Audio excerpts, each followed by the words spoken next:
And welcome back to Kings of Influence. Welcome to Wednesday, everybody. It's noon 20. It's noon 25. Noon 25. We're a little late. Yeah, a little bit late, but that's all right. That's all right. We're here. We're live. We're podcasty. We're talkative. It's Kings of Influence. I'm Epic Lloyd. I'm Ray William Johnson. Got lots of stuff to talk about today. We have a ton of stuff to talk about. We get to talk about spanking your kids. Yay! Not me and Lloyd spanking your kids, but you spanking your kids. And is that actually good for them? We get to talk about the fact that young people are having less sex than they've ever had before in their life. So sad. These children. Sad. These children don't know what it is about. We get to talk about the zombie apocalypse and how to survive that. We get to talk about how scientists are creating genetically edited babies. Ooh. The best kind of babies. Such a good menu of delicious topics. We got some good stuff, man. What is that number that they text? Let me find it. Hold on. You weren't prepared. Damn it. 43506. If you would like to get a text that says, hey, we're going live, then text the word Kings to 43506. You'll get one text a week. It just lets us know, lets you know that we're about to go live. And because, the YouTube is a big place and not everybody gets the notifications like they used to. So do you want just like a quick notification that we're about to go live? Text the word Kings 43506 and we'll give you one. Also, you'll have to forgive us this week. For whatever reason, Lloyd's internet is being super slow. Yep. So this stream might be a little laggy. Yeah. It might be ugly and pixelated. And just to clarify, it's Comcast's internet. I don't own it. If I did, it would not be this way. It would be perfect. But yeah, I think it's Time Warner, actually. Time Warner? Yeah. How do you know? Because I did the speed test when we were trying to fix it. And it tells you? It said Time Warner. Oh, wow. So it's Time Warner's internet. That was very creepy for a second. The bastards. Yeah, actually, I think you invest your money with ING. I've been paying Comcast all this time. Well, listen, y'all. We're almost at 10,000 subscribers, and that's a big deal. So thanks for listening. We're going to get right into this, but I just thought we should say that 10K is a big number. Look at our monitor. This looks beautiful. We're so fresh and crispy. That means the internet's good right now. Hey. So we hit a nice pocket. Talk when the fishing is good. It's right, man. Yeah. So I got a kind of big news. I got the house. Yeah. Yeah, we put the bid in. They took it. We paid it. It's paid off. No mortgage or anything. Just bought it with all the money I've been saving for years. That's so pimp. I know. And then last night, me and Kelly moved some of our first boxes in. Wow. And then tomorrow we'll be doing an even bigger move. So you're not hiring movers? Yes, but... Oh, you are? Yeah, okay, but it'll be me and you the movers. Fool. Me and the movers. Yeah, I'll come back with back problems and stuff next week. No, of course, we hired a couple of movers. I feel like when you hire movers for the first time, you're like, this is the best money I've ever spent. Yeah. I'm never, ever going back. I've hired movers before. Yeah. And it is fantastic. It takes the problem in an awful situation and makes it infinitely better. Yeah. And if you can argue that, if you have a lot of friends, you can get your friends to come over and then you pay them in pizza and beer. You can do that method, but they're dropping your shit. Yeah. They're marking up your walls with the legs of your couch. That works for college and college alone. Right. Once you're past 25, I would rather chip in. If someone asked me to help them move, I would rather chip in to help them pay for movers. Yes. Than actually help them move. No, thank you. Yeah. Hey, you got a truck, Ray? Do you want to help me move? Oh, I'm sorry, man. Yeah. So I got smallpox. I got Netflix is on. Yeah. So I can't do that. Forget it. Yeah, no, screw that. I'm not gonna mess up my back. I mean, I'll move some stuff, but I'm not trying to mess up my back moving a couch or anything like that. No. And luckily, I'm in a relationship where I'm not worried that she might look at me as less of a man. Yeah, as less of a man if I'm not like trying to lift this heavy TV or whatever. Like. No. She's with you on that. Well, she's like, why don't you just pay someone to do that and not kill yourself? I just can't imagine being a mover. Like, those guys come in and they got a skill. They know what they're doing. They wrap that shit up so fast. Like, imagine. Yeah. I feel like if I killed a guy, I would call the movers and, like, get rid of the body that way. They'd wrap him up in that cellophane, put him in a box, and then just truck him off. Oh yeah, no, it'd be like four guys, and they're all cousins. Yeah, and their English is a little bit shaky, and they all wear that weird girdle / back brace. Don't hurt your back brace. Yeah. They have and dollies. They take the body out and clean it up, and then you leave them a nice tip, and you never hear from it again. Maybe they break a glass or two, but that just comes with the territory. Well, so other than that, man, I was messing around the other day on eBay, and I like found a hat. Now, this is a hat that I used to sell that I never took any from the inventory. Yeah. So I didn't own it. But hey. yeah, right? Like I found one of these and I was like, I have to buy that. Yeah. And you so, bought your own shit. I think that's so great. I can't decide if I somehow made profit off this or not. Right. So some guy was selling your old stuff. Yeah, someone bought it. It's not used. It still had the tags on it and stuff. So basically someone bought out, it looks like inventory from somewhere, because I went ahead and bought like 5 of them. Just so I would have them in case anything ever happened, because I don't own any. So I bought 5 of them and some like mugs and stuff that also had it on there. And they all showed up to my house and they all had the tags on them. None of them had been used. They were all still wrapped in the plastic. Wow. Did you? Someone bought the inventory. Someone somewhere. bought all the wow. Probably from a company I used to have a deal with or something like that. For those of you listening at home that you can't see, it is a hat with the =3 emblem across the front, and it's actually really nice quality. It's flex fit. Yeah, it looks sort of like not Pokemon, but yeah. Who's the Pokemon guy? It's red and white, right? I believe his name is Ash. Ash. It looks like an Ash Ketchum hat. Ash Ketchum. Ass ketchup. God damn. Is that when you bleed out your butthole? That is the name of my indie band. Ass Stop ketchup. it. Stop it. Heinz. All right, what about you? You do anything? This last week, what did I do? Today is Wednesday. Normally, I just been working, man. I just been working, and I got a show tonight, though. If you're in the Los Angeles area, I do a freestyle rap show at the West Side Comedy Theater. So there's a show called Pass the Mic. It's at 10 o'clock. It's really cool. It's $10, and we do some rap battles between like famous characters. We do some just making up songs. We got a killer, like a DJ and a musician, and then at the end, we just kind of drink and freestyle. So if you're in the LA area ever, Wednesday nights at 10, the 4th Wednesday of every month at the West Side Comedy Theater is the show. Wow, drink and freestyle. Yeah. I bet that gets really sloppy. For some people, I do better. 2 beers is good. 3 no. One is good. 2 is better. 3 no. Because when I freestyle and I have too many beers in me, I start to mumble, like my lips get a little blah, blah, blah, and that's awful for freestyling. And smoking, of course, kind of goes hand in hand with freestyle. Well, I imagine the freestyles get really honest by about the 4th Long Island tea. Yeah.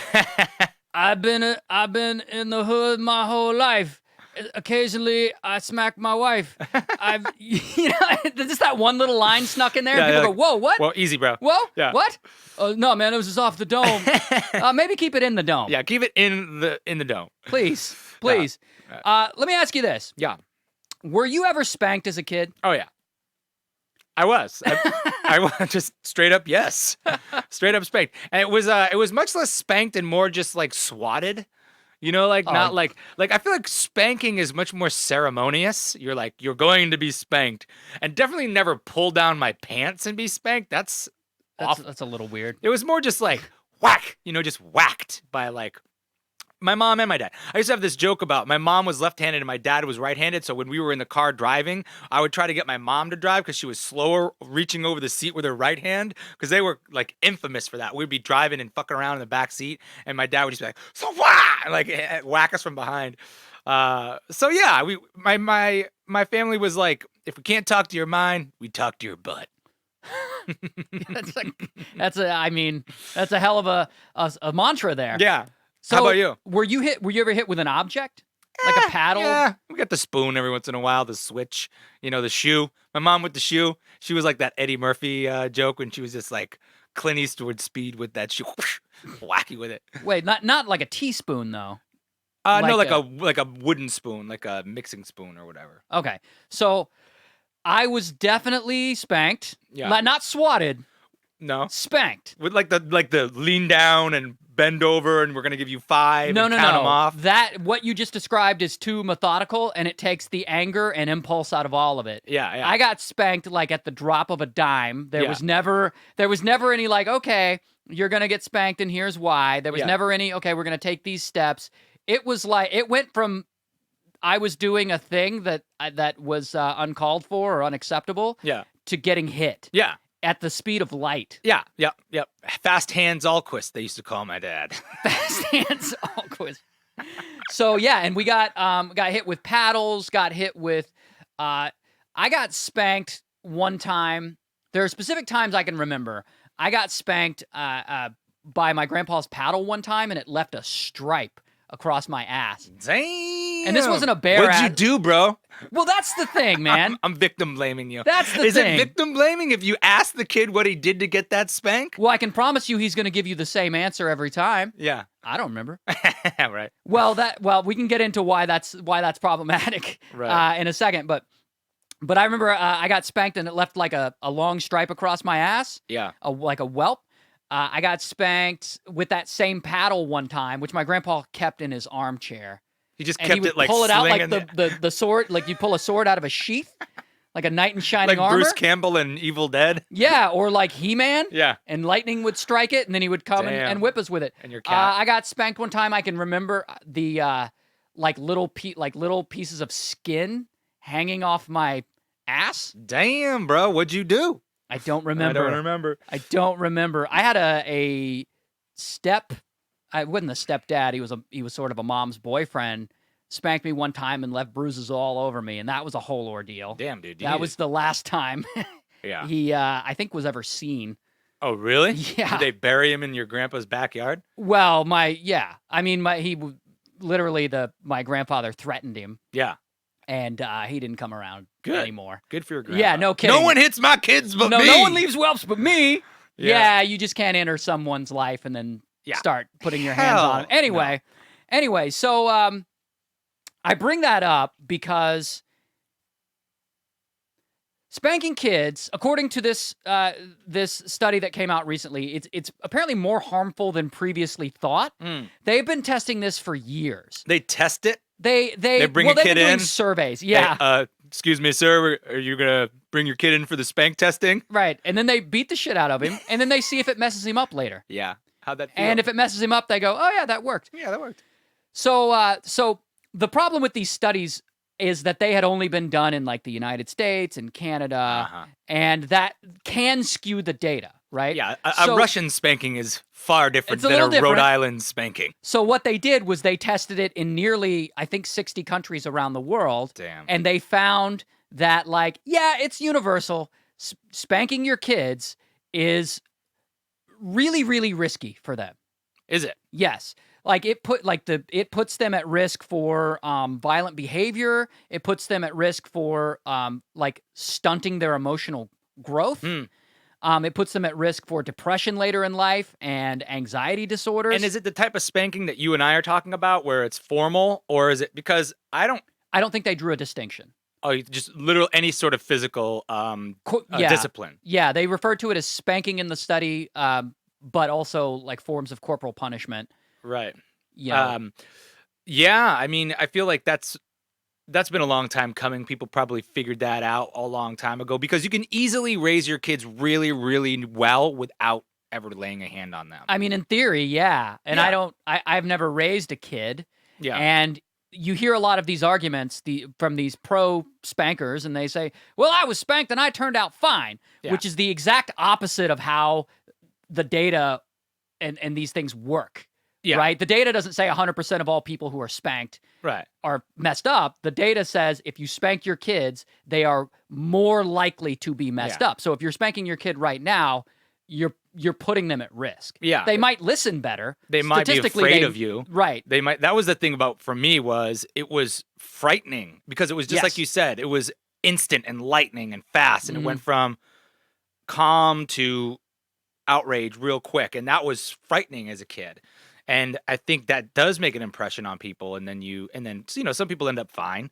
And then it's the guy under the bridge putting on lipstick. That's the guy, whatever he's doing. Spanked. Yeah, that guy. I got spanked as a kid and now I'm fine. Pass me that rat.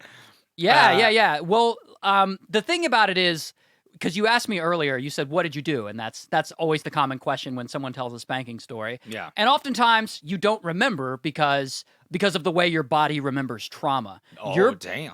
Your body will remember physical trauma and fear and things like that because it's you in survival mode. It's trying to help you not put yourself in that situation again, but it won't remember the details. Right. Which is partly explains why molestation victims, even though oftentimes they're too young to remember Right. what was going on, they remember something was going on and that it felt wrong or Yeah. whatever. And they don't necessarily remember the details, but because your body remembers like pain Yeah. and fear. And it shuts down, and it does And it to protect you. Yes, it shuts down. Yes, exactly. And it won't remember the details of it, but Yeah. it will remember the pain and fear and things down to a T. I'm just so curious about how they test this. Do they just survey? Do they just because all I can picture in my head is just a giant laboratory with like 90 rooms with like whack, Yeah. whack, and then they test the kid at school. But they probably just do surveys and then track people over 10 or 15 years Yeah. and see And then what, they test what adults. they do. Yeah. They test adults. Like they say, they ask you as an adult, they would ask you questions trying to get to the bottom of if you have any like emotional development problems. Have you ever struck another adult? Have you ever Yeah. struck your wife? Have you, all of these Yeah. sort of anonymous questions. Yeah. And then they go, also, were you spanked as a kid? Yeah. And the people who were spanked as a kid are more Sure. likely to say Violence beget violence. Right. Violence beget violence. And you're solving, I sound like a total hippie here. You silly man. You're solving non-violent problems and issues with violence. I feel like there's a couple times when though I was just asking for it. I feel like 100% of all kids are asking for it. Yeah, just mouth. I do remember the last time. I remember the very last time my mom ever tried to hit me, and it was kind of hilarious. Like I was, I think 16 or 17, and like a gymnast and pretty muscular and working out every day and like big and like not big but big for a kid. Yeah. And I said some bullshit comment. My mom like came out of the bedroom, fired her shoe at me and hit me, and I like backed up against the wall. And then she just started like whacking me all over. But like my mom was tiny, so I just like picked her up and I like walked her into the bedroom and I threw her on the bed, and then we laughed and laughed. I'm sure that's not how that ended. No, it really did. Oh, we you really guys laughed. laughed? And she's like, "What are you doing? Put me down!" I'm like, "Get on the bed," because at that point, like, it didn't hurt at all. She was Yeah. just like, it was almost like if you're, I don't know, she was just like whacking at a big giant bear at that time. I was like, "Get off of me!" It was funny. Well, It was the a last funny time I memory. got spanked, I was probably 14 or 15, like way too late Yeah, to be spanked. Yeah. And but it was such a regular thing. yeah, And I remember my mom doing it, and I remember it no longer hurting. Like Yeah. the belt just didn't hurt. She wasn't strong enough Yeah. anymore, and I had sort of developed into an adult. And all it did was make her crazy because it wasn't working, and and it upset me. And I'm very lucky that it wasn't my grandfather, because I believe he could have made it hurt. yeah, He also used Yeah. a wooden paddle and not a belt. yeah. And Then you turn into one of those families that gets in like fist fights with your father and stuff like that. that's almost happens. garbage. Yeah, that's you're horrible. asking to mess your kids up. Yeah, if yeah. you do that stuff. So I had to look up some of the stats on this, and apparently any form of corporal punishment for a child banned in 52 countries, but not ours, not United States. Yeah, I imagine a lot of them are European countries. They're pretty progressive when it comes to that type of a thing. Well, and also just the data. Yeah, The data's not in your favor if you're spanking, and I'm not. Yeah. People the more I read about it, the more I saw that people got upset when you start to question their method of parenting, or their Yeah. parents' question of yeah, a method of parenting. And I'm not necessarily trying to do that. I'm not trying to say like you're a bad parent. And certainly our parents weren't bad parents because the data wasn't in. yeah. It's always funny to me when someone argues with data. Right. You're like, hey man, this is just the information. They Right. weren't. I guess you can argue the data is skewed because the people who are taking it are trying to get a certain result, but that would be really pushing it. All around the world? Yeah, I mean, is it one test all around the world, or is it independent multiple tests from around the world? I mean, so the one that I read that I'm referring to was one test, but there have been plenty of other tests. Yeah. You probably knew roughly about some of this data before I even brought it up. You had Yeah. heard that spanking your kids can lead to behavioral problems, antisocial behavior, aggression. Yeah, Like addicts are more likely to have been spanked. yeah, All kinds of stuff you're putting them at risk for. yeah. I think the other thing that applies though too is like a certain percentage of kids who are spanked are abused, and I do Yes. think there is a difference between spanking and corporal punishment and abuse. But when you do a test like that, it's not going to really account for that, will it? It would just be anything that hits a kid. Right, because how do you define abuse? I mean, a lot of people define spanking as abuse. And in fact, I would argue that if spanking's not abuse, it's like one step away. Sure. It is right. Yeah, it's terrifying. It's literally my grandfather accidentally swinging that paddle long ways and hitting you with that broad the slash, yeah. like you would cut someone with a sword. Yeah, yeah.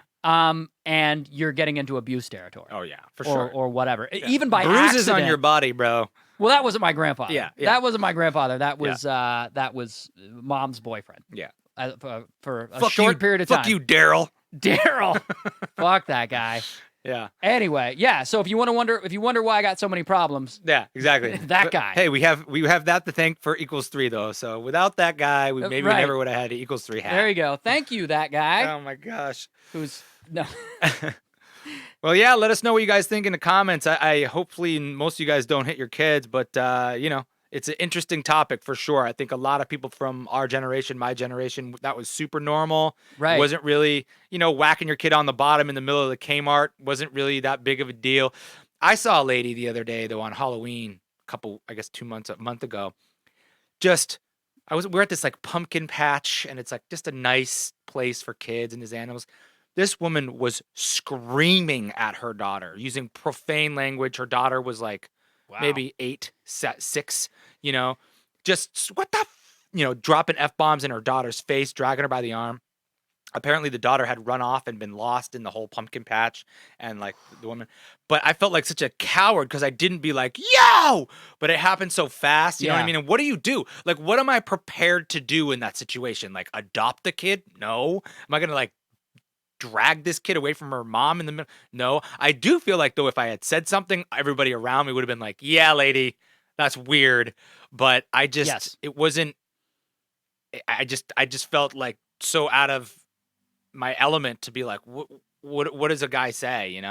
So that was definitely a sense of, this is not in control. This is out of anger. And that's where I think you get to that abuse level where it's like, I'm not doing this in order to try to correct behavior. I'm doing this in a visceral reaction, and that leads to bad things, I think. So, well, yeah, and it leads to that kid's solving his or her problem in the same way. Yeah. For better or worse. Usually for worse. Yeah, usually for worse.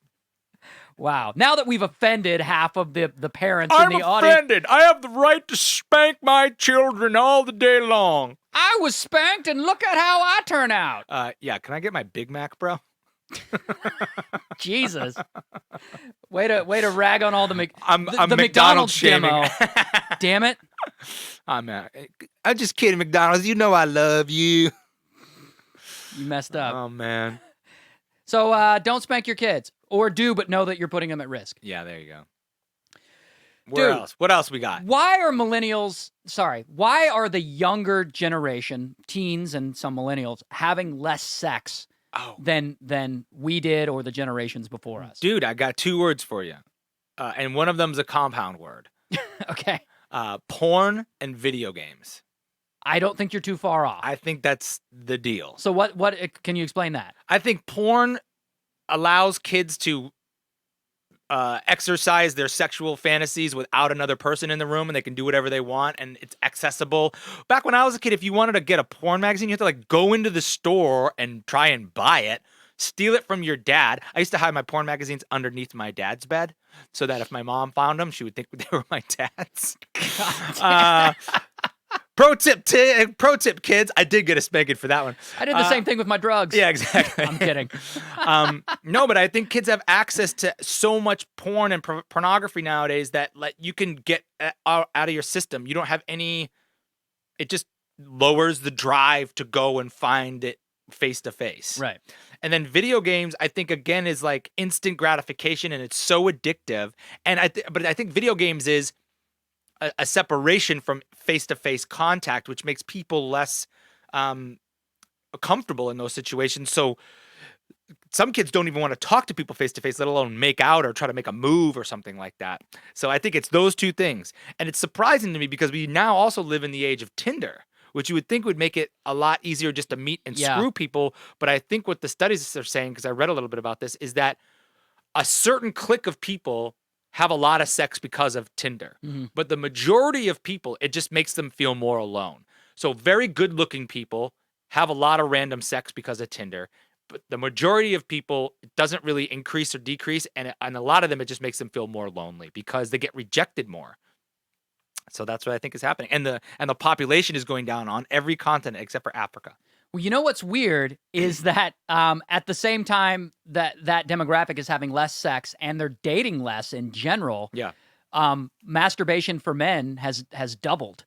And masturbation for women has tripled. Tripled? Yeah. Or is it just admitting to it? I could be either, but either way, it's gone up. Yeah, for sure. I mean, the porn... Got to do it some way. It's literally at your fingertips. Like, it's right there. It's easy. Like, I think people masturbate out of just pure boredom nowadays. At least to, like, go whittle or something. It's like, now they're just like, I guess I'll just rub another one out today. This topic is sliding into... Like, whittle a dong out of soap... And now they just do their own... A dong on a rope. Like they would whittle porn out of a bar of soap. Out of like a block of cheese or something. Well, have you ever been to in Paris, there's a sex museum. And they show, like, people have been... Sex is one of those things that the pure act of it, technology can help it to a certain extent, but it really hasn't changed it. They were doing the same things in, like, ancient Rome and in the Egyptian days and in, like, the... dynasties of China and stuff. They have like art and like statues and things like that show people doing the dirtiest shit that you would see even nowadays. They just did it all then too. Same thing. So it's like the toothbrush. Like no matter how many fancy things that they add to it, it's really got one function. Yeah, one job. Yeah, okay. And people were like using vibrators and dildos and all that. Not vibrators because there's no, but like using insertion things. Maybe they would have a guy just standing there holding it and vibrating himself. just a cold guy. Just the freezing. This is the local epileptic. Oh, no. That's rude. That's mean. Yeah, that's mean. But yeah, that's mean. The 3 times % more in women is 3 times %. That's not a word. No. 3 times more in women. I do think that probably is true. I think that's probably not a lie. I think guys have just been lying and they just admit it now more. But I do think that in women it would increase because A, it's more acceptable now. In the 1950s, sex was kind of like just what you did to have kids, and it was mostly just what the dudes thought. And then B, I do think it has to do with like external like stimuli, like stuff like Netflix and things that porn for girls occupy your time. The Grey movie, what was that? Shades of Grey and things like that. 50 Shades of Grey.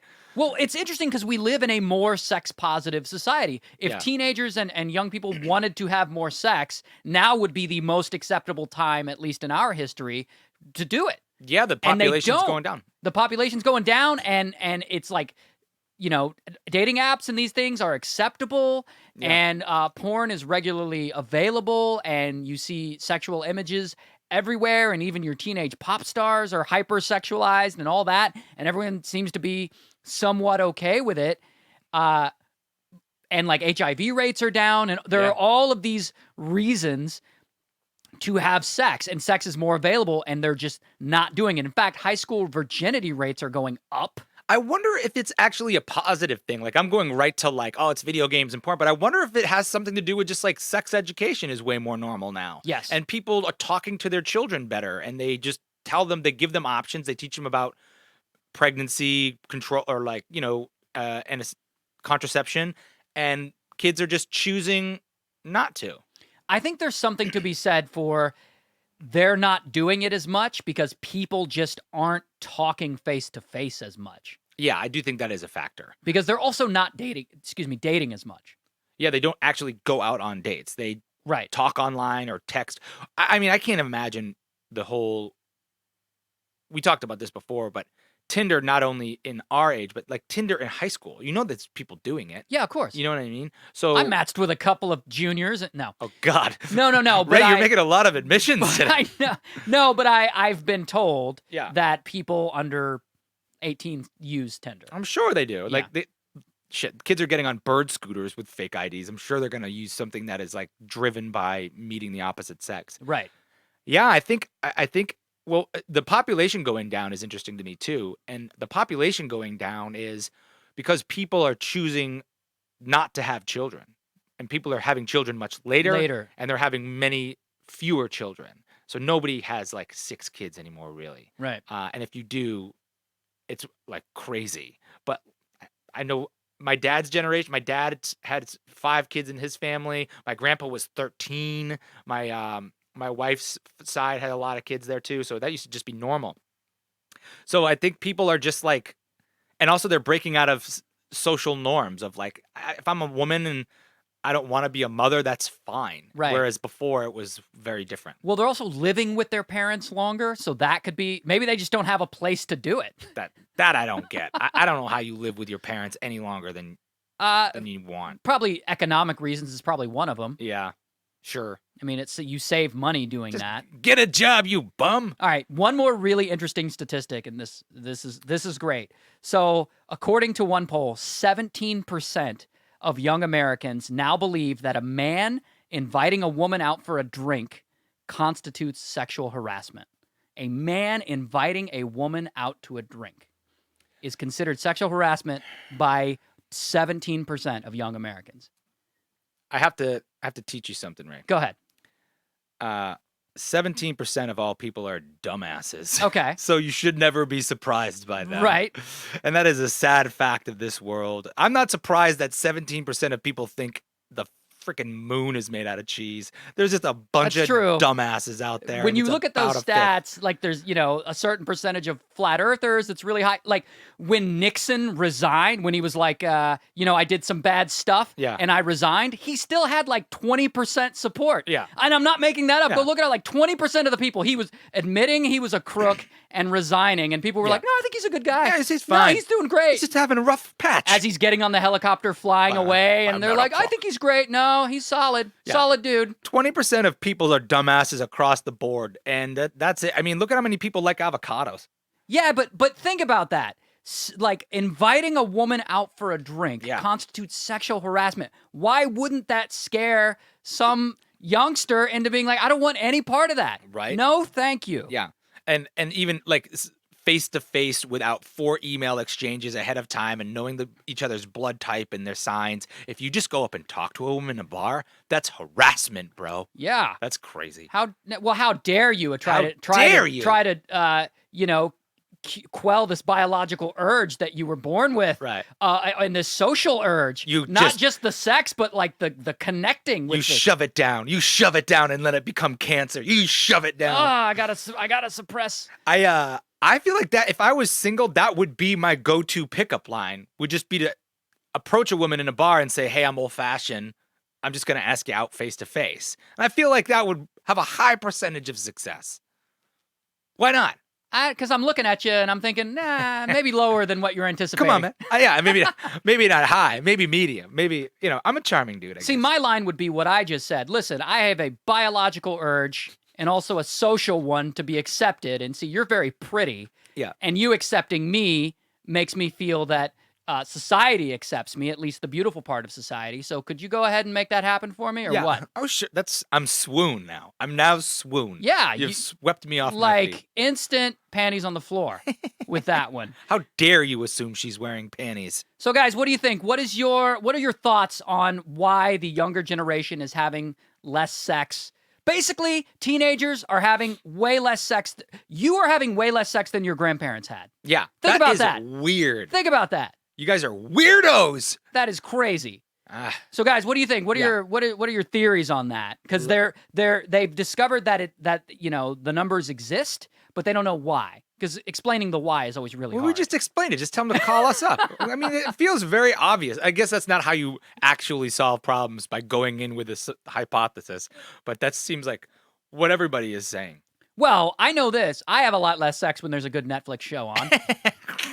Well, yeah. Then you just Netflix and chill is a term that is changing in nature. Right. When I Netflix and chill, I actually chill. Right. No, I thought we were going to chill. Yeah. The chill is right in the name. And what you're asking me to do, it's not chilling at all. It takes a lot of energy. Yeah. Actually. Especially for the dude. He's moving more. Dude, just a fact. That I've tried to explain that before. Not, I don't want to be like so many women, but I've tried to explain that to people before of like, ladies, sex is a lot of work for a dude. Yeah, you're moving more. Yeah.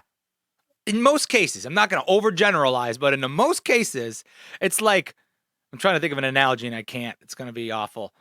It's like the coxswain and the guy rowing the boat.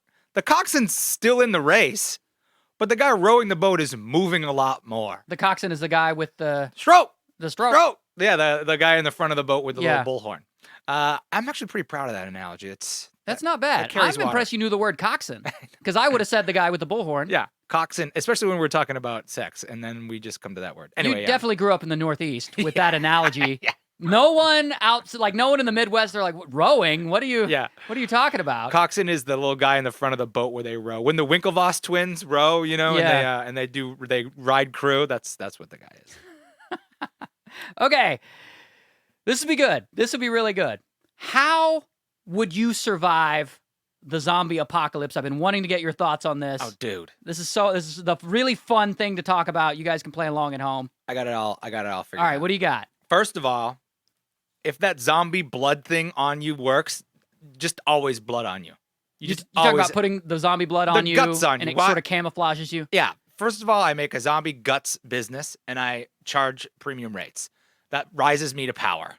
Everybody in my friend, because I make it smell good. I somehow figure out a way to make zombie guts tolerable on the body. Then I charge a premium. Target practice every day. Okay. Every day. Okay. Target practice every day. Knives and also blunt weapons. Not guns, because it's going to be loud. We don't have silencers in this day and age, and we can't make bullets. And then I keep my friends close, and I don't go outside it any more than I need to, Okay. So you're just gonna hole up in your house. Probably like top floor skyscraper type deal. Okay. Zombies don't know how to use elevators, and they don't know how to use doors, and they don't really know how to use stairs. So you go top floor, and you figure out some sort of winchell system. Winchell? Oh, this is a donut. Winch to the winch. Like a pulley and winch system. Yeah. Some sort of thing like that, and you're good. I think you're good. And then you just wait it out until Then they how do all you get die. down? You don't need to get down. Then where's your food coming from? You do the winchell. You winch. Oh no, you make an alliance with the floor people, and then you get them rainwater maybe from the ceiling, from the top, and then you trade with the bottom people. I don't know, man. I don't know if that's gonna work. I don't know if your plan is all that great. Do you see all those Walking Dead comics in there? I'm an expert. Well, the floor people are at great risk. Yeah, that's right. They're gonna get eaten. And if they get eaten, then they become floor people. Yeah, they're floor people. Then they become zombies. Hey, look, man, if you got to the top of the skyscraper, then you wouldn't be a floor person. But if you didn't have the idea, then don't blame me, man. Yeah, but you're going to create this like ocean of zombies down at the bottom that's going to make it hard for you to get out and get food. Right, but they will die because zombies can't live. Because if you think about the actual biology of a human body, it will as it's dead, it will deteriorate and fall apart. Yeah, after about maybe 2-3 months. 2 or 3 months. Yeah, we're good. It's gonna smell, but without anything to attract them, they're just gonna die and be piles of bodies. Right, and then it would be. Well, I got a lot of theories on this. So first of all, before I get into my plan, we can talk about the logistics of zombies if you want. Yeah. Zombies, like your first wave of zombies couldn't last more than 2-3 months because the flesh would rot. Yeah. And an even funnier thought than that, think about this. After like 2-3 weeks, maybe not even that, every zombie would have their pants around their ankles. Yeah, they would be skinny. Because they would lose all of their human weight. Yeah. And they'd be doing the little penguin walk. Zombie dick. Yeah. And then Yeah, the zombie junk would be hanging out as they're trying to chase you around the yard. Yeah. Zombies are at a massive disadvantage. All zombie movies rely on element of surprise and mass numbers. Yeah. But there's been so much education that I know all these tricks. Don't get them in a herd. Get out of the way. Don't have a son. Yeah. Hashtag Carl dies.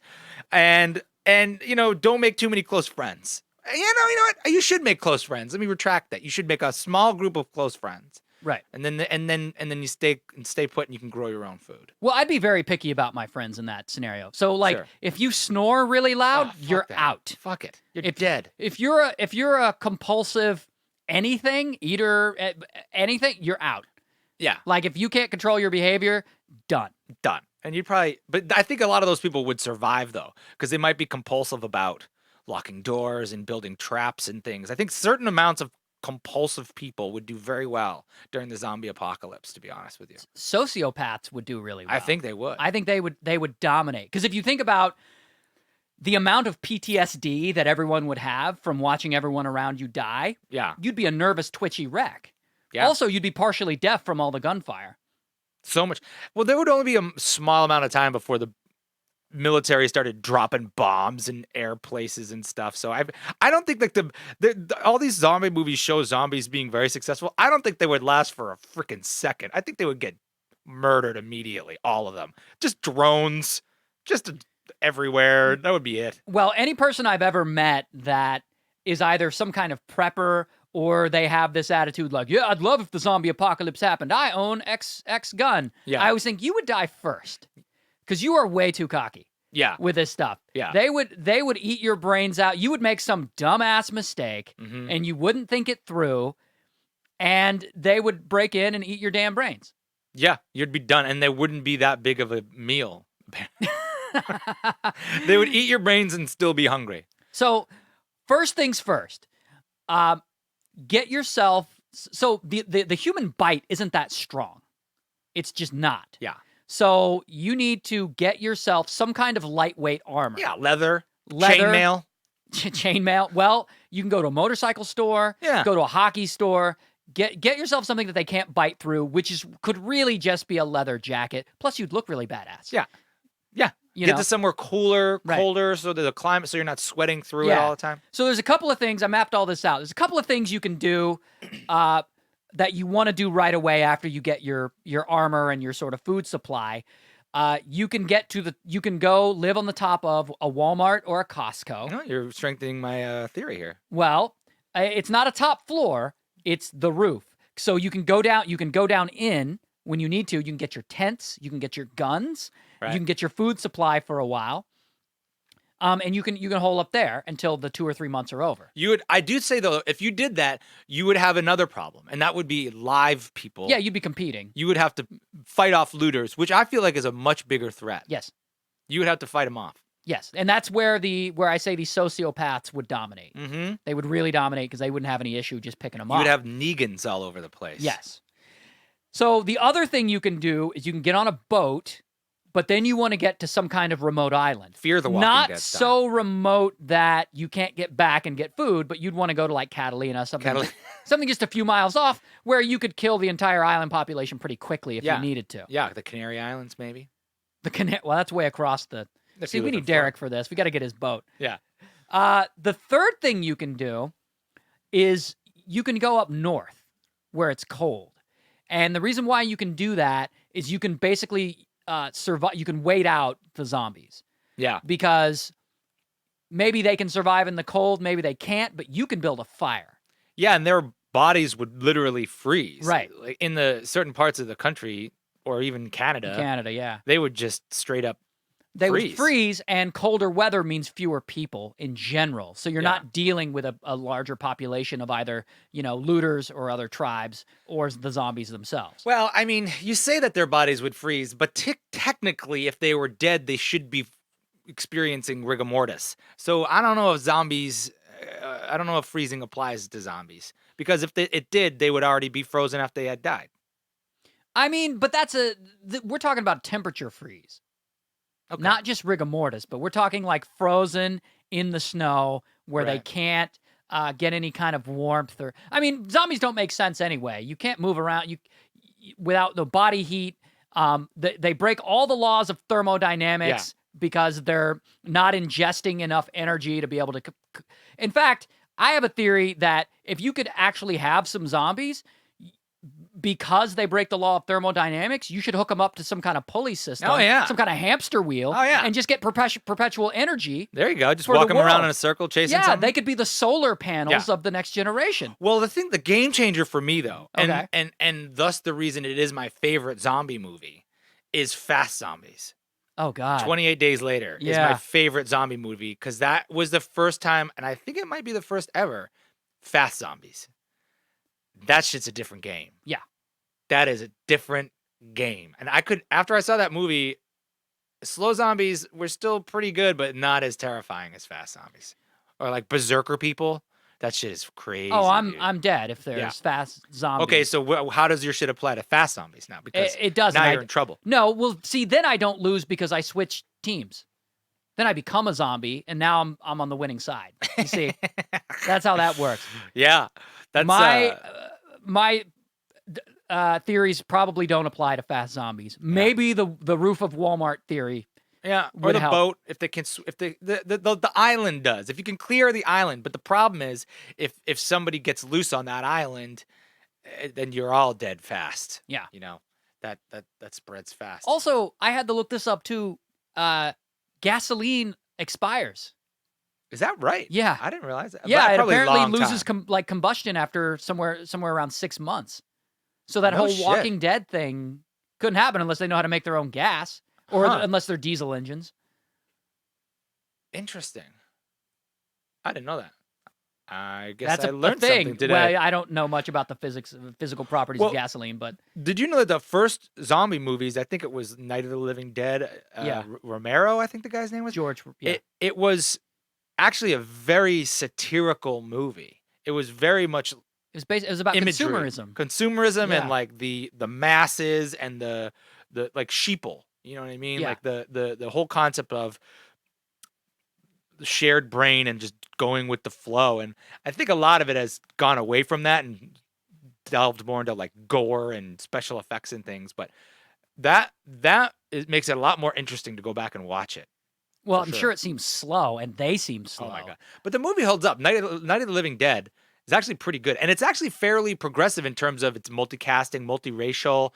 There's, one of the main characters is a black guy, and he's not like your typical stereotypical sidekick character. He's actually a really strong character. He doesn't die first. He doesn't die first. Okay. He doesn't like check out the woods. You know, it's a pretty great movie. Check out the woods. Yeah. I wonder what this sound is coming from the woods. I'm gonna go check it out. Yeah, exactly. Go ahead, man. You go look at that. Yeah, I'll be indoors. Right. If you don't come back, we'll know. Yeah. So, yeah. Anyways. Bro, you know how would you guys survive the zombie apocalypse? Let us know. Share it because, we are a strong kingdom here and we're going to need to stick together. Hey, look, we'll make this problem. If there's a zombie apocalypse, we'll make an announcement on the podcast. We're a tribe, first of all. We're a tribe. We're sticking together. And we'll share our knowledge with the rest of the world so we can all stick together. Well, brother, it's about that time. Hey. So if you guys weren't here last week, we played a little new game called Stoner Thoughts. Stoner Thoughts. It's a take on shower thoughts, which are just interesting posts that you see around the internet, Reddit, and Twitter feeds and all that stuff. Yep. Of just thoughts that you might have when you're stoned. Super baked, bro. Super duper baked. And you can join along with us if you would like. If not, go fuck yourself. Here we go. Stoner thoughts. Oh, I don't even have them pulled up. Stupid. Dumb. Idiot. Dude, so dumb. Such an Much idiot. dumb. All right, here we go.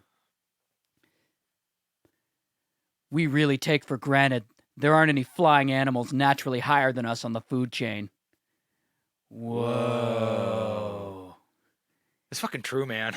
I am so glad that pterodactyls don't exist. Could you imagine a flying bear? Oh my God. Not even a bear, like in Wizard of Oz, the flying monkeys? Yeah, Get off, get away, get out of here. We would have to extinct them. Imagine like a flying crocodile. I guess that's a pterodactyl. Basically, a pterodactyl. That would be insane. I always talk about like people with little dogs. I call like little dogs eagle food because that's really what they are. Just eagle food. So it could be like a legit like Sharknado. Yeah. if predators could fly. Dude, birds, raptors, being killed by any sort of animal is pretty horrific.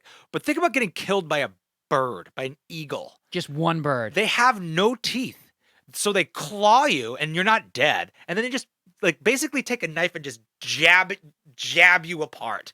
Like, that's awful, awful. That would be terrifying. That sounds like kind of quite the experience, sir.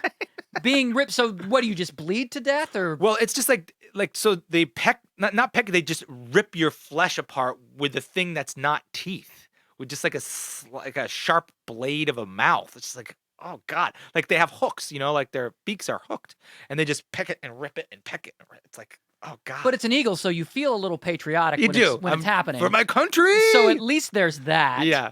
Yeah. No flying predators, no thank you. Even like if woodpeckers attacked humans but couldn't kill them, I'd still be like, this is some scary. Like bees scare the shit out of me, right? And all they can do is sting me. Yeah. And I think that the smaller they were, maybe the more dangerous they would be, because it would be harder to target. Oh yeah. Like a flying sparrow that was just into it for human flesh, just dug it. Well, that's why I say like if you were gonna have some kind of attack animal, a murder of attack crows. A murder of crows. Of attack crows, and they just attack right when you say they do.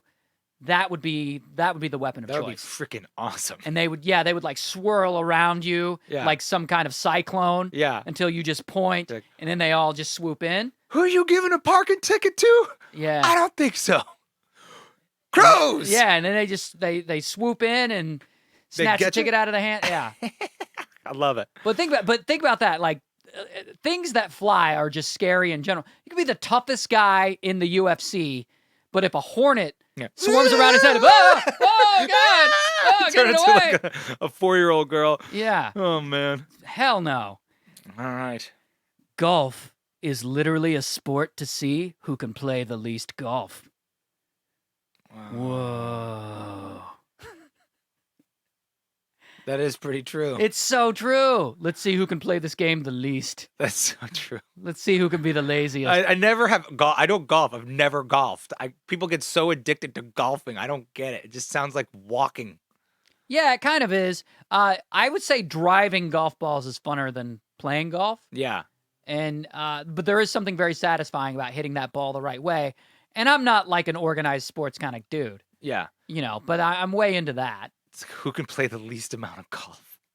I've played the least amount. I win. Yeah, right. I didn't even show up. Yeah. I guess I win. Sort of darts maybe is the same way. I don't know. I feel like there's other games like that, but who knows? It's funny. Whoa. Clark Kent would be outed as Superman pretty fast if he ever accidentally pushed a pull door. Whoa. I feel like that guy was high when he wrote that. I think they're all high when they write. That's why they're stoner thoughts. Yeah. What did he say? That he pushed a pull door and then just if smashed Clark it through? pushed a pull door. Yeah, how the hell does he ever control his... if he's so strong when he takes a piss, wouldn't it just smash through everything? Well, yeah, that's what I would think. It would break through floors, like his stream would just burst through. And so can he control that? Like when he pushes open a door, does he do it so gently? Is it like super gently to him? I'm pulling apart Superman by the seams. Yeah, here. it's falling apart. Right, yeah, right in front of our eyes, man. Right in front of us. Yeah, like, and what if his partner asked him for like a little rough sex or something? Right. So what does he do? Is it how rough is it to him? He like really knocks her block off. Right. And why wouldn't he just bite through a fork? He would immediately just bite through the fork. I would think so. It's falling apart, Superman. DC, get your shit together. And does he like cook turkeys with his laser vision every now and then? Like, we got to reheat this. Oh, I got it. I would do everything with make coffee. I would too. Make reheat last night's leftovers. Oh, and teenage me with X-ray vision? Oh God! But how you can't turn it off? You would just have a super boner at all times, or either that you would see so many actual bodies that are very not flattering. You would be just like over it forever. Yeah, maybe it would be. Yeah, is it a thing he can turn off and on and off his X-ray vision? I don't know. Just another loophole in DC's story. You lost me. I don't believe a word of it now. None of it. Damn Can't be true. If a dog year is equivalent if the dog year is equivalent of 7 human years, playing with your dog for an hour is the equal of a human workday, 1 human workday of pure awesomeness. I totally butchered that, but whoa. Whoa. Basically, if a dog year is equivalent to 7 human years, play with your dog for an hour, it feels like a whole week afternoon. to him. Nice. Now I feel better about the amount of times I don't walk my dog. Ah. I'm actually walking him a lot for his life. There we go. I played with my dog for almost a whole year last year. That means my cat spends like an eighth of his life in the litter box. Yeah. And why does it have to be dog years? Why don't we measure the years in regular years? Why don't we measure our years by dog years? And then I would live to be 180. Yeah, I was to say that. So then you're like, I'm 180 years old in dog years. Boom. Boom. Oh man, that would make the whole baby thing very confusing. How old's your baby? 397 months. Damn. That's so annoying when people just won't say the year. Right. Why are we counting in months again? Why are we doing that? 13 months? I guess because like when you're 13 months, a month is still like 1/13 of the baby's life, so each month sort of holds more weight, maybe? I don't know. It should literally be, if someone asks you how old your baby is, how old your kid is, it should literally be an answer with 1 syllable. 2. 1. 1. Yeah. That's it. Unless it's under a year. 8 months. Yeah, that I get. That's fine. You can throw a half in if you really want to get 17 technical. and a half months. Come on. A year and a half. We're good. Yeah. We're good here. Stop it. Move it on. All right. Zach, you can do the whoa thing too if you want. It's kind of fun. Yeah, it's much fun. One of the biggest scams in life was your mom saying that she won't get angry if you say the truth. Whoa. I love my mom because she knew when to lie. I one time looked at my mom, I go, Mom, will I die if I eat my own poop? She's like, yes, you will. Nice. See, that's good yes, parenting. You will. That's great That's parenting. good parenting. You will die. Done. I was like old enough to know too. I was like, oh, okay. Yep. Yeah, I won't tell you. I won't get mad if you tell the truth. Bullshit. Yeah, no. That means they're gonna get extra mad. Yeah. No, you are dead. Yeah. Stick with your lie if your parent says that. Yeah.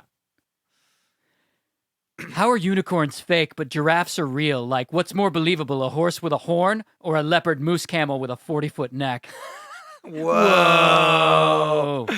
That's very true, dude. I always think like people think about like aliens and like, dude, they would look so weird. But if you came to Earth for the first time and had never seen a penguin, you'd be like, what the hell What is that? It doesn't even fly. Yeah, it's a weird bird. fucking dumpling bird. Lives on the ice? Yeah. In a tuxedo? Get out of here. Or a hippo. Like you just see this giant steroid pig, like whatever the hell it is. Like animals are weird. Like a rhinoceros? Yeah. What is it killing with those horns? And those are the popular animals. There are some like deep cut animals that some B-sides. Oh my god, dude, there's some weird ass animals down there. Especially like fish and ocean creatures and stuff like that, or like giant and animals are horrific. I follow this Instagram page called Nature is Metal, and it's just basically animals eating each other and ripping each other apart. That's how I know about hawk beaks.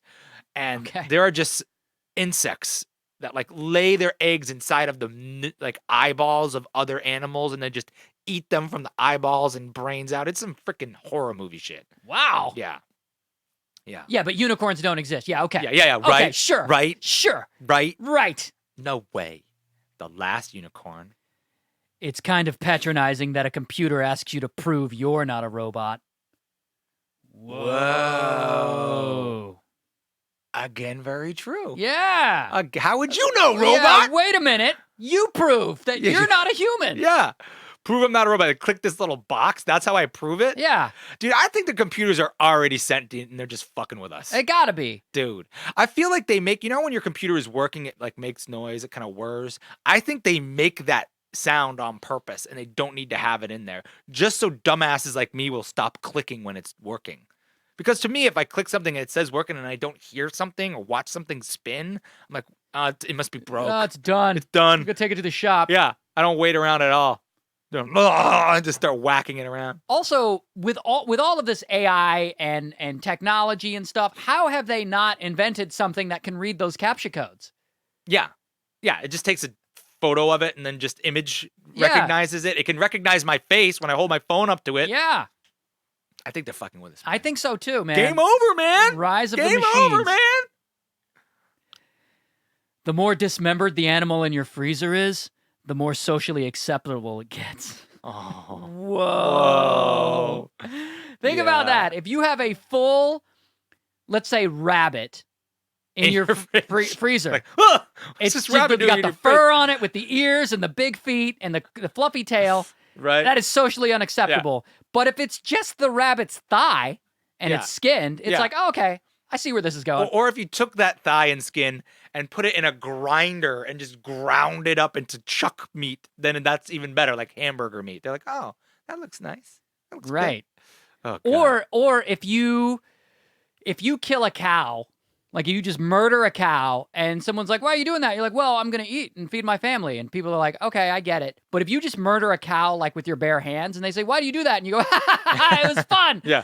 Then suddenly you're a psychopath. You're a psychopath because you didn't eat it afterwards? Yeah. Well, I guess so. You just did it for the violence. You just did it because it felt good and it didn't taste good. But then in the human world, it's the opposite. You're a psychopath if you murder someone, but you're a bigger psychopath if you murder them and eat them. That's true.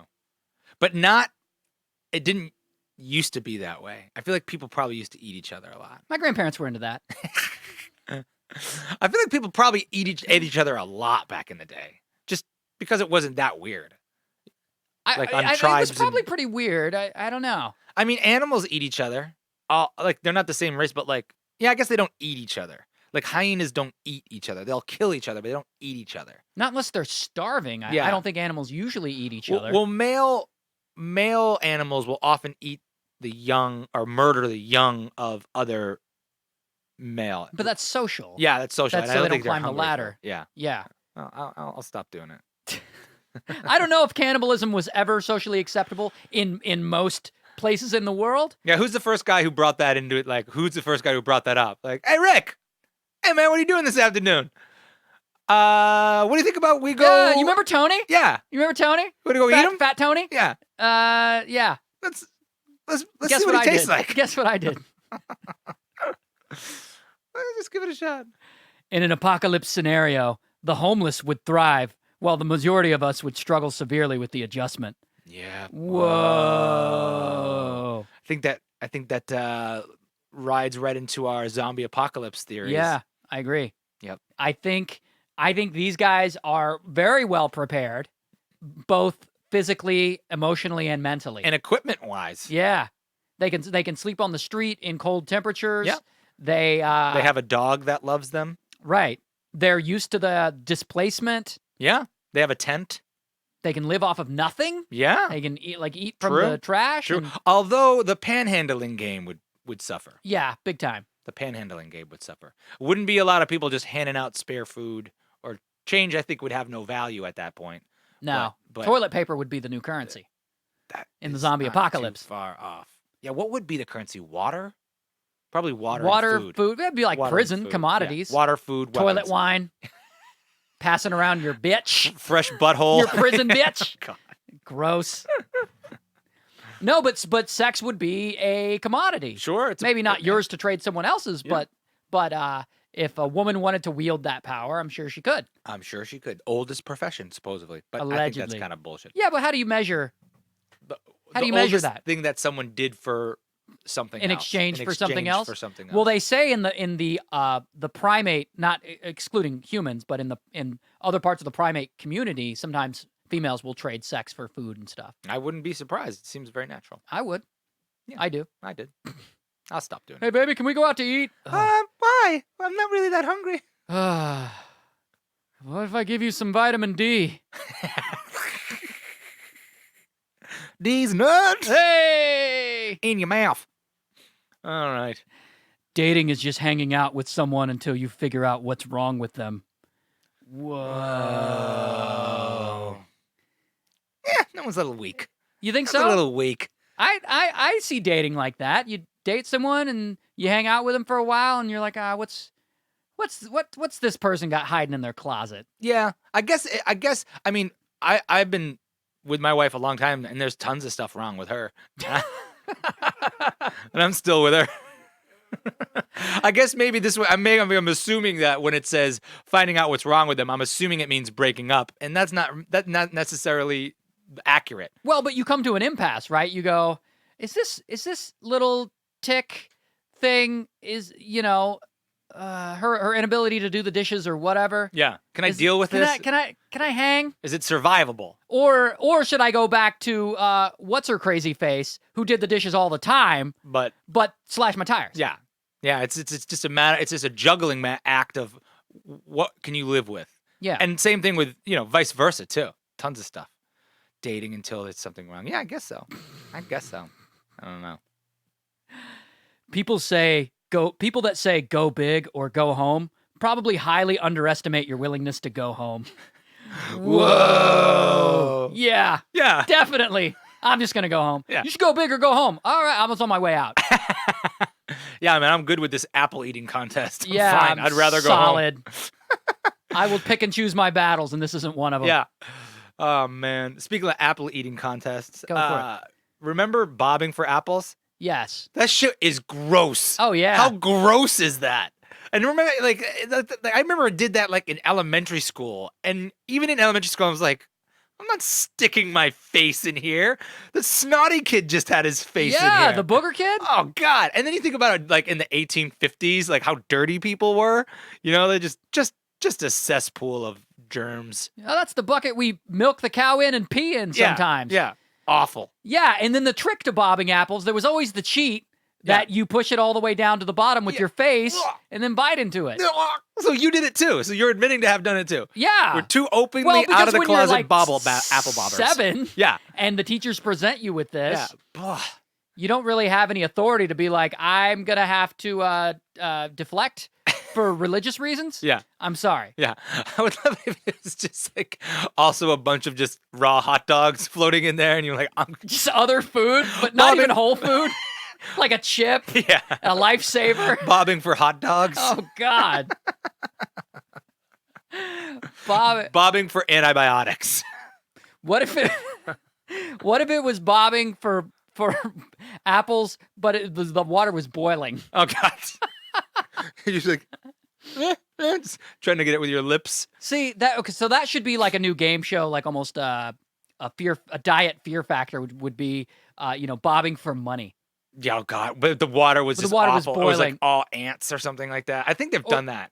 Oh yeah, something like that. Ant water. Yeah, or you ever heard of the poo dollar, where you put like a $20 bill like inside a pile of shit and see who grabs it? Sounds like a street prank. Yeah, or something. It's totally a street prank. Yeah, you just. How did those turn out? Did people grab it or most people grab it? Most people for $1, no, but most people for a $20 bill grab it. Oh my God. Yeah, I don't think I would do it, man. No, I wouldn't do it. I would do it. Hell no. I'd get you to do it, but I don't think I would do it. No, you get me, be like, hey, Ray. Get that dollar. Remember that $20 I owe you? It's right there. There it is, man. Get it. I don't think I could do it. Yeah. I'm very aware that internet pranks exist. Right. Because of my job. Yeah. And honestly, when I see something like some action happening, a couple fighting in a restaurant, or someone running down the street screaming, help, I always think, oh, this is probably a prank. Yeah. I'm going to go ahead and do nothing because I don't want to look like an idiot. Right. You want to be on that TV show where they, like that girl that was getting abused by her mom, maybe I failed on the TV show.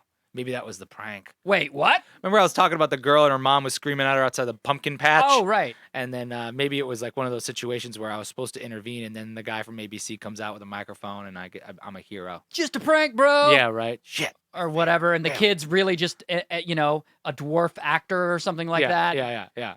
Wow. And the mom's really nice. And yeah, she's like, I'm so sorry. I never really done that in real life. Yeah, I don't know. Horrible. Awful. You know you've really reached adulthood when you start having opinions about grocery stores. Whoa. Yes. Yeah. Yeah. Do you have an opinion? I like every week I say some version of let's not go to that grocery store. Let's go to the good grocery store. Oh, really? Like every week. Yeah. Dude, we don't go. Oh, okay. Well, that's one way to handle it. We just order it in. Oh, you do everything Amazon? Delivered. Yeah, dude, we are the yuppiest of yuppies. That's why for Halloween we went as Margot and Chet or whatever from that Christmas movie, the Griswold Christmas. We went as the yuppie neighbors because my wife and I are full yuppie right now. Well, how do you impulse buy if you're just ordering it online? Because then you'd have to make a grocery list and then get everything off that grocery list, which She just quits. you go to Walmart to buy underwear and you come back with $700. I don't step in. Worth of shit. I don't step in. Well, first of all, my wife does all the shopping. We split jobs, and I don't do that job. She does that job, and so I never buy groceries. So she just orders it. She just orders everything. Yeah, baby, I'll take that job. Yeah. Click. Click. Yeah, And it done. didn't always go that way. She used to go, and she finally, when she started, she travels a lot more for work now, and she's like, F this, just orders it. And it's like $8 more total or something like that. It's like not even that expensive, and they just show up at your door. Pretty soon it's going to be drones that just show up. Drones just deliver? Yeah. And maybe they hang out on your porch a little too long. It's Okay, drone, thank you. Thank you, drone. We got it. You can leave now, and it's just hovering. Yeah, that's the Just weed. That's the sitting weed there. drone. That's the weed drone. Like, hey, dude, stop watching my Family Guy DVDs, man. We're done here. You go back in the house, and you see it kind of slide over to your window. yeah. And it's just kind of bobbing up and down there. want to hang out? Go away, drone. Damn it, baby. All right, cool. We're playing volleyball this weekend. If you want to come by. You like frisbee golf, man? No, you are a frisbee drone. That's not fair. I love it, man. Oh, jeez. Of all the bodily functions that could be contagious, thank goodness it's the yawn. Whoa. Whoa! Imagine, like, if you set off like a chain of farts or something. Yeah, that would be awful. Damn it! Like you fart in church and it just goes up and down every pew Don't. till it gets to the priest and the choir, Yeah. and they fart in unison, and it's a little on key, a little too on key. Don't pass it to me, man. I'm gonna have it now too. Damn it! Why did you do that, Dude, now Rick's gonna get it. It's awful. Wah. Jeez. Remember that fart from '76? Oh, jeez. Man, it made its way over to Malaysia. just circling. Yeah, I wonder what that happens with a yawn. It stops if you didn't see it.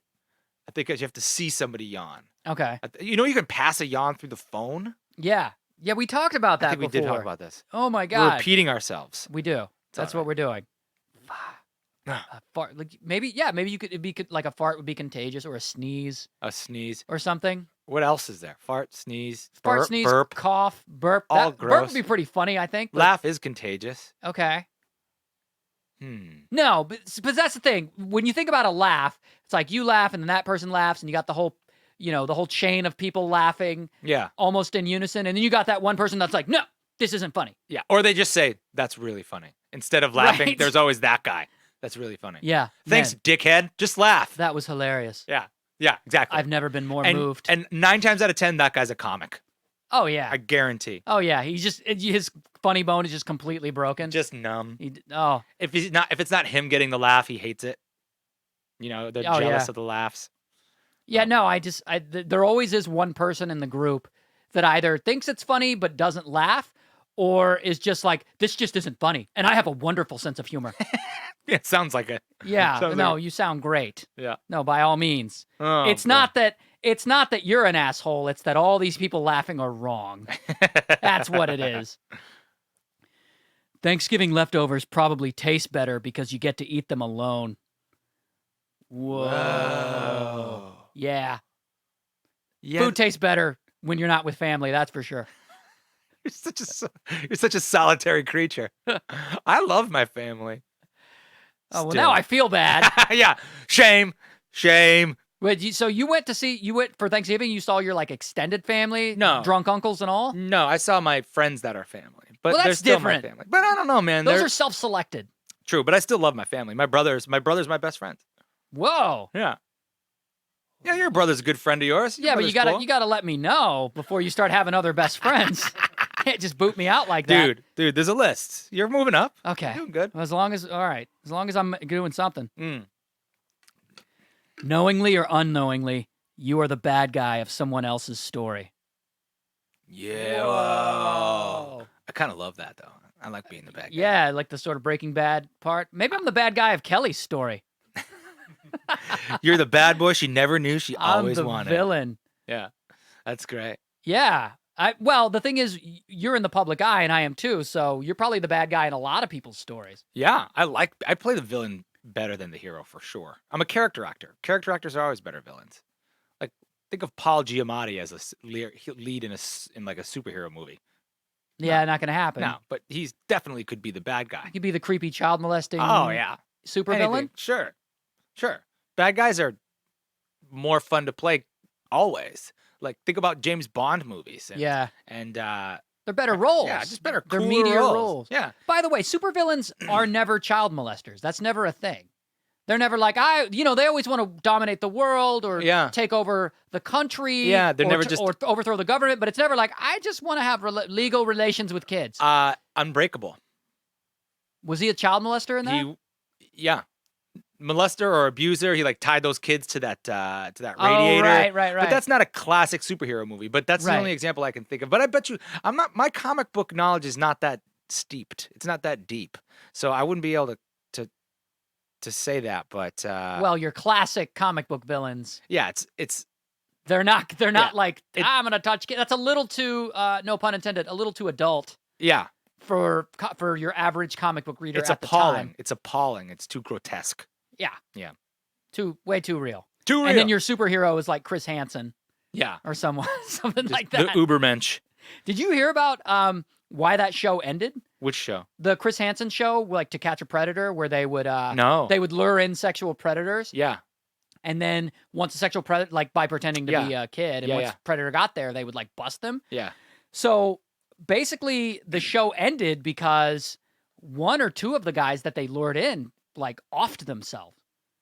Like they killed themselves because they were caught on camera. I'm trying to decide if I feel bad or not. I'm just trying to decide if I feel bad. Well, I mean, I guess this is going to sound awful, but like reality shows can make anything look like anything. Yes. And they oftentimes set up situations that like there was a undercover operation I heard about where they kept on sending this guy invitations to like child porn through the mail. And they kept sending it to him. And he was suspicious of doing this. So they kept sending it to him and sending it to him. And they did this for like a year until the guy finally just said yes.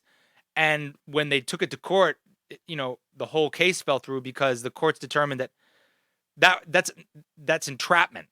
The guy could have been just saying yes to get it to stop. You know what I mean? So I feel like in that TV show, first of all, an entertainment show that works better when it's entertaining, you entrap somebody potentially, and then they think their life is over because they did something or they get outed for it. Yeah, I could see how that would. They also haven't had, a fair trial. Yeah, they have had a public not trial. That I have any sympathy for them, but I would want them to have a fair trial. Maybe there's another explanation that I'm not thinking of. Yeah. But I definitely, like, if that somehow happened to, I don't want to say me, but you. Thanks. I could see it if you were just like, I'm going to end. I'm not going to be able to get out of this. I'm out. Damn. That's crazy. So I think after one of the guys killed himself, they ended the show. The show's not on anymore. Good for them. Jeez. They did the right thing. Man. What else we got to talk about today? We still going? No, we're done, son. We're done. No, I was I didn't know if we were still on Stoner Thoughts because I was getting ready for another one. That was fun. Nice. No, that was fun. No, we did about 20 minutes of Stoner Thoughts, I think. Thoughts. We got to get a jingle for that. Oh, you don't like my singing? I mean, it's fine. It's all right. All right. Hey. So, if you could edit the genes of the child you were about to have, hypothetically, would you do it? If you could edit their genetics. Yeah. I think I would too. I would too. I would do it. If I saw that they had some sort of disease or, Down syndrome, or that's the only one I can think of, but any kind of degenerative, I don't know. I would either that or I think I would have to be put into the situation where it was like, rather than just terminating the pregnancy, if it was like far along, say they discovered this 8-9 months or something like that and they could do it. Are you talking about pre before egg and sperm even come together? So doing it inside of the egg or the sperm. It's definitely pre-natal, like pre-baby. Oh. Yeah, I think I would do it to a limited extent.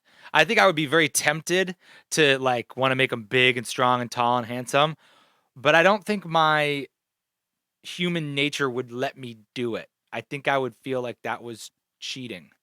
But then I think also my kid would be like, "What the hell, man? Everybody in my class is gorgeous. I'm a freaking 4. I'm a gargoyle. I'm a 4. I'm a gargoyle. Look at me. I look hideous. like you, Oh, man. I would do it too. Yeah. I think I would do it. I mean, I'd go the full. I'd make him a Greek god. I don't give a shit. But then how? I'd be resentful. Have him growing up. Like, oh, you don't know how good you have it. But imagine you level the playing field of physical attractiveness. Imagine it's level. How does that change coupling? Like, imagine, God forbid, you just have to rely on someone's personality. You gotta be funny, bro. Oh my, dude, I'm gonna clean the freak up, dude. I'm so funny. But can you think about that? Like, imagine everyone was blind. Everyone. Okay. How the heck? That would change everything. Only slightly. Not only subways, but like just everything. A lot less driving, probably. Yeah. So if everybody could choose to genetically alter their kid to look gorgeous, first of all, the level would be just so high. Like Jason Momoa would be like, he's all right. Right. Hair's a little scraggly. Right. You'd be so pristine.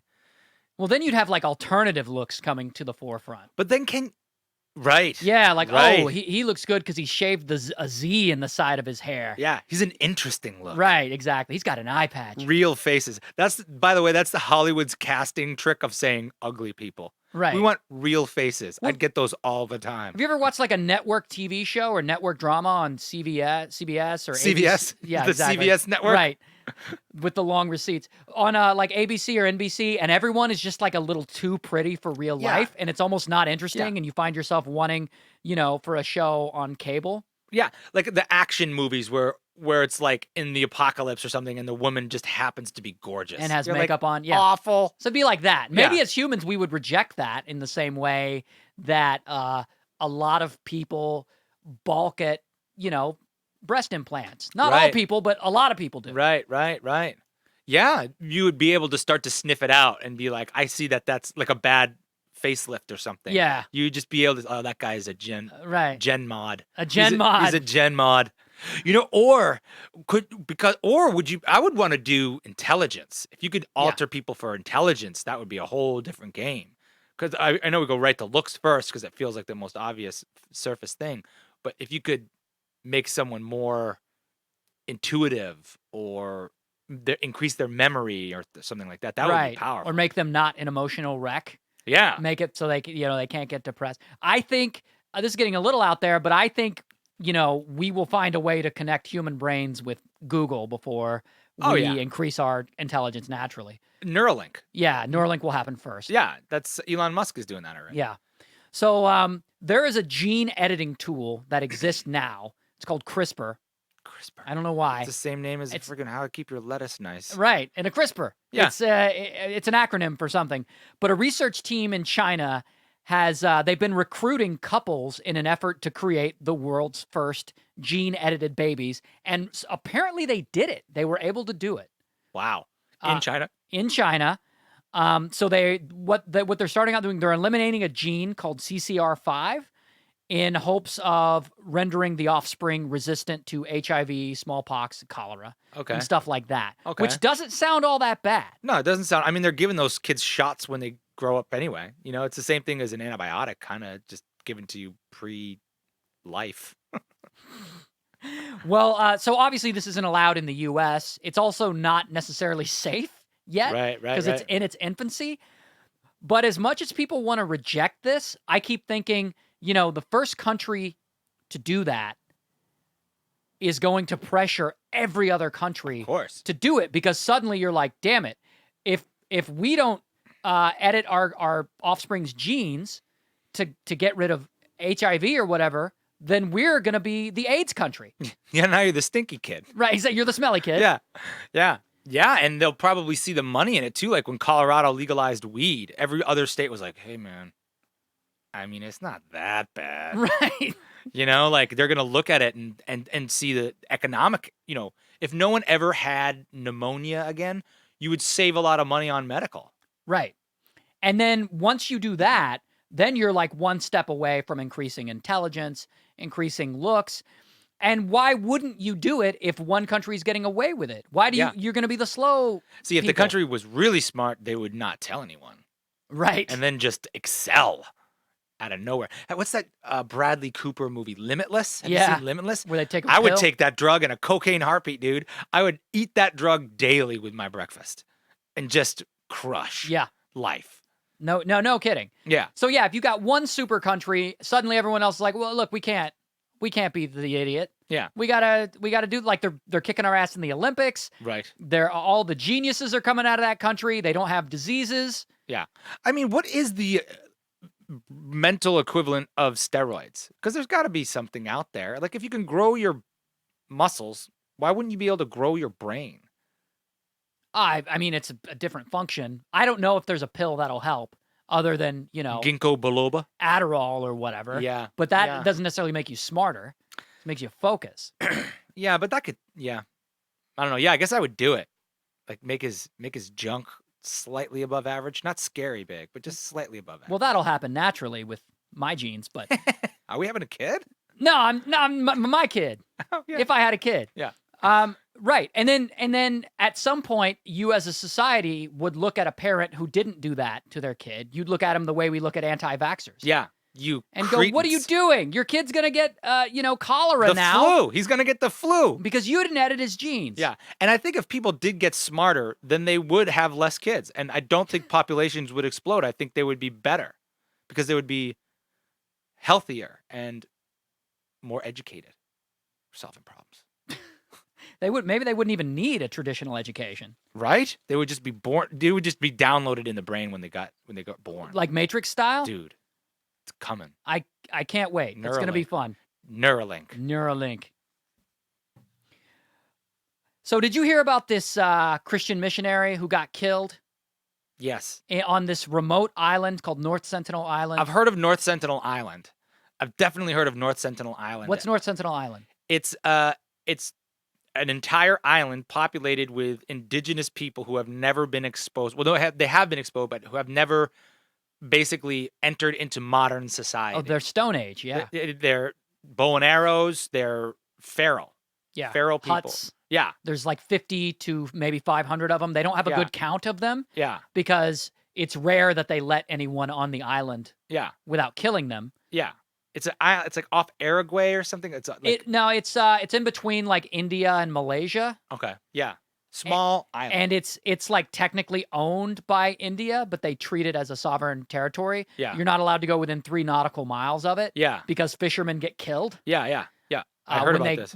And so what happened is this Christian missionary, John Allen Chow, he got this idea that he was going to go to North Sentinel Island and he was going to convert this tribe to Christianity. Why would they need to be converted to Christianity, you dumbass? Dude, we're not even 100% sure what language they speak. That's how isolated they are. Yeah. So this guy's going to go teach them what? The Bible? I'm trying to decide if I should feel bad that this guy got killed. Well, he went there, and apparently it was his 3rd time there. Yeah. And the tribe shot and killed him with bow and arrow. With a bow and arrow. And they apparently put a noose around his neck, dragged his body around because there were some fishermen that witnessed it. Oh, wow. The fishermen that I think took him there and dropped him off. Wow. Because you can pay fishermen to do that. But they drug his body around the beach and they buried it in the sand. And damn. Yeah, so they can't get the body. Right, I was just about to ask that. They can't get the body. And they're not sure if they're going to go in and get it. You mean like the parents is going to go like hire Chuck Norris and like rent a boat and go out there? No, I guess it's India. The government isn't sure if they're going to go in and sort of break their own rules to retrieve this body. That guy had because it coming. It's dangerous for the people going to retrieve the body too. Yeah, and also for the people who live there. And for the natives, they're not like disease. Yeah. Yeah. And you're not supposed to go there, man. It's against the law. Like if you fall into a lava pit, they're not getting the body either. I guess maybe that's a weird analogy, but yeah, I can't I don't know how I can't feel too bad for this guy. You pompous prick, to think that you are going to somehow use this thing that's important to just you and then spread it someplace else. I can't get behind it. I think he kind of had it coming. Well, yes. So it was against the law for him to go there. He had been warned.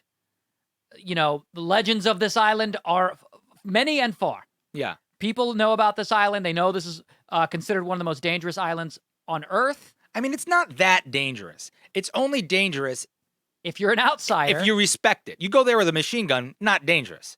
You know what I mean? Like, these people are fighting with bow and arrows and stuff. It's not dangerous. It's a fragile ecosystem and an environment, and it should be treated as such.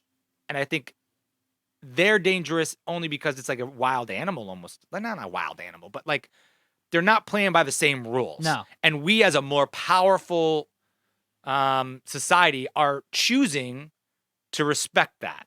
And then this dumb dick decides he's going to go over there and preach.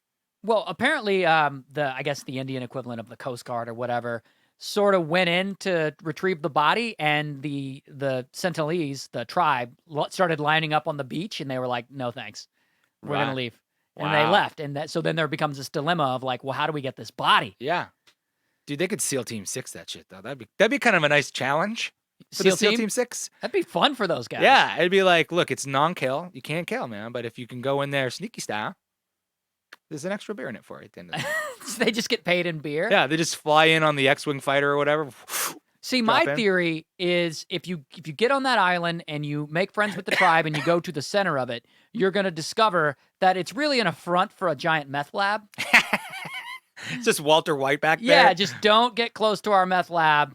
And that's what happened to this missionary. He got too close. Yeah. And they offed him. They got burnt up. Man, I think that like there's only like 150 people on that island. It's not. They don't even know. Yeah. They can't even get a head count, but they estimate somewhere between 50 and 500. Well, and also too, they aren't entirely unexposed because it used to be a British colony. India was, Mm-hmm. and then when the British discovered that island, they went there and just slaughtered a bunch of these people on that island. Which is part of the reason why they hate everybody. Yes. But I don't think that they're that. A, they know that.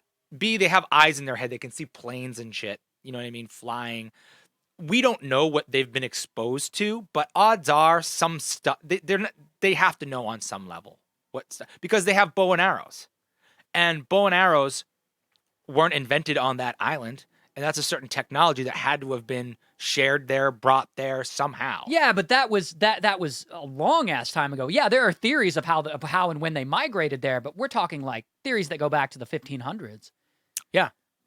Maybe even earlier. They have no idea what modern society. I mean, they can see boats and they can see airplanes, but excuse me, apparently they don't know enough about modern society to know about our, anti-killing laws.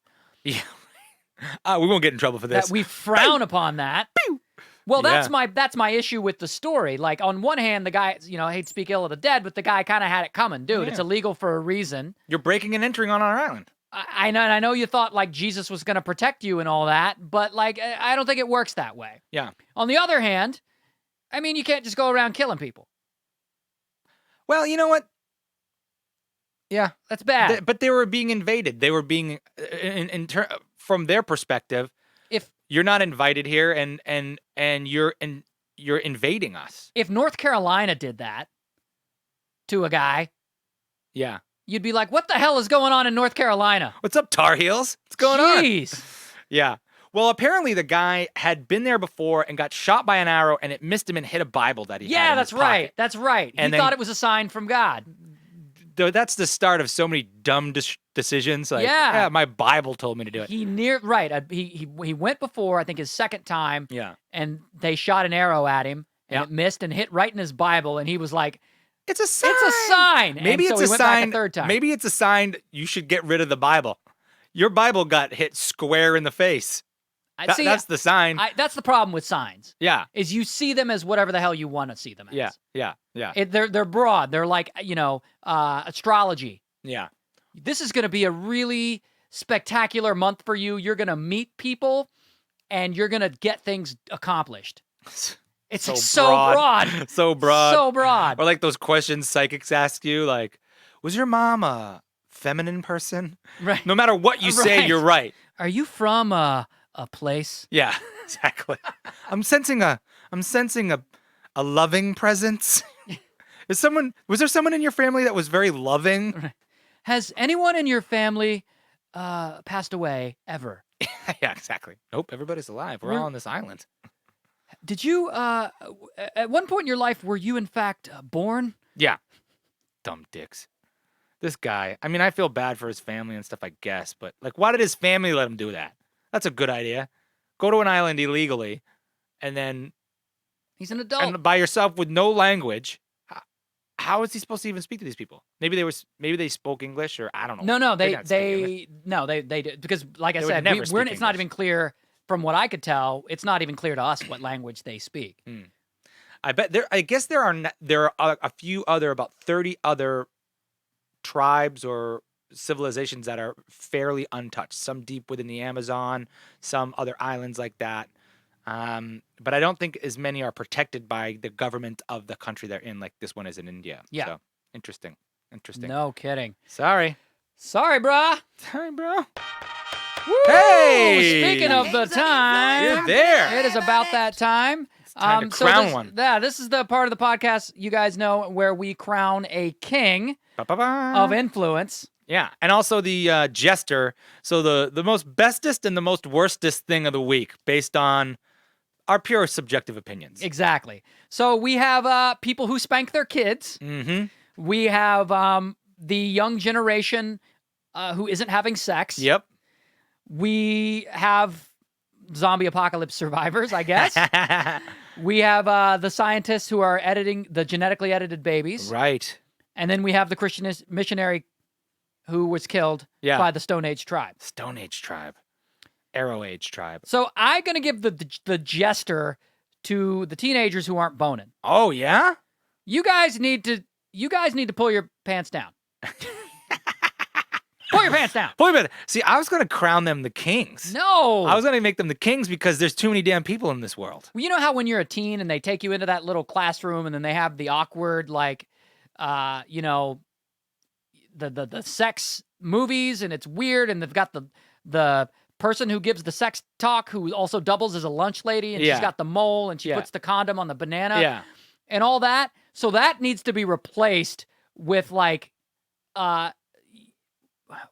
promiscuity only education. Like you guys need to bang more. Yeah, just let's teach you how to like do the shocker and the back of the neck trick. That's I don't know, man. I like the fact that people aren't having as many kids right now. If there's less people in the city of Los Angeles, we'd all be the better for it. And if that means a generation has to take a side seat to boning and just whack it with their hand a little bit more, I'm all for it. As long as it's not me. All right. So it's not me. And second of all, why do they use a banana in sex class? That is immediately you're like, what the fuck? It's so tiny. So I mean, it's so small. Yeah, I don't. How does one even work with this such poor guy? I'm giving the gesture to Mr. Christian there, trying to take his Christianity to an island, and it cost him his life. I'm giving him the gesture. All right. What about the king? The king, I'm giving it to the kids having less sex. They're gonna make more room at Whole Foods for all of us. I give it to the parents who don't spank their kids, who were spanked as kids. Because that's a hard thing to do. If you were punished in one way, it's a hard thing to not instinctively try and punish your kids in that same way. Yeah, that's true. It's a good point. So good on you. On you, parents. If you got spanked and you don't spank your kids, good. Yeah. Way less risk for your kids. Good on you. Well, good episode. This was fun. That's a good one. We had a fun time today. I like this. I crown us the king. Hey, we crowned ourselves the kings. Well, you guys, thanks for joining us. It's a Kings of Influence podcast every Hopefully Wednesday you're not just now joining us. Well, this episode's great. What's going on? Oh, they're ending. Later. So what were you saying? Sorry. I was saying if you haven't subscribed to the channel, please do so and share the videos. It really helps. We're probably going to cross 10,000 subscribers today, which is a big deal for us. It's pretty great. It's pretty great. Get a podcast with that? Yeah. It's hard to promote a podcast. Yeah. And we got if you're just listening to the audio, where do we spread the audio? On all like podcast places, iTunes, Spotify. Not Spotify, iTunes, some stuff on SoundCloud, SoundCloud, Stitcher. Yeah, if you Google. Great. Apparently. Anywhere you ingest podcasts into your ear holes, we're pretty much there. So feel free to download it. Exactly. All right, guys. This has been episode 24 of Kings of Influence. Stick around afterwards for the live stream chat, and we will see you next week. Later. Hey. Hey, Hey, yeah, hey.